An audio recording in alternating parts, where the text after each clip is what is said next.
Well, first of all, if Susie, I'll trust what you said. I haven't looked at the article. I of course have heard about it, but conspiracy theorist. Sometimes I am a conspiracy theorist, but I only believe in the conspiracy theories that are true. Yeah.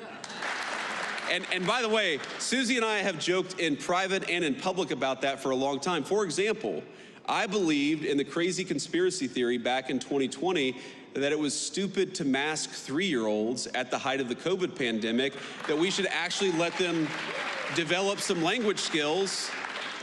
You know, I believed in this crazy conspiracy theory that the media and the government were covering up the fact that Joe Biden was clearly unable to do the job. And I believed in the conspiracy theory that Joe Biden was trying to throw his political opponents in jail rather than win an argument against his political opponents. So, at least on some of these conspiracy theories, it turns out that a conspiracy theory is just something that was true 6 months before the media admitted it. And that's my understanding.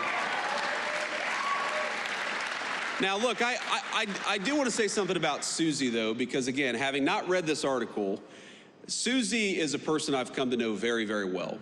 And, you know, a lot of you probably ask yourself, what is it like behind the scenes? What's going on, actually, behind the scenes of the Trump administration? And I'll tell you, the president is exactly in private who he is in public. And I've seen so many people who will say one thing to the president's face, Democrats and Republicans, and then will do the exact opposite behind the scenes.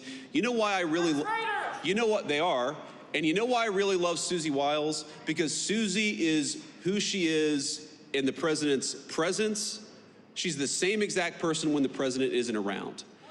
I've never seen Susie Wiles say something to the president and then go and counteract him or subvert his will behind the scenes. And that's what you want in a staffer. Because as much as I love Susie, the American people didn't elect any staffer. They elected the President of the United States.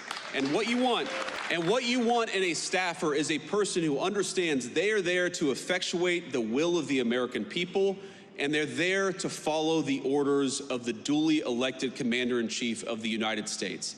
And Susie Wiles, we have our disagreements. We agree on much more than we disagree, but I've never seen her be disloyal to the President of the United States, and that makes her the best White House Chief of Staff that I think the President could ask for.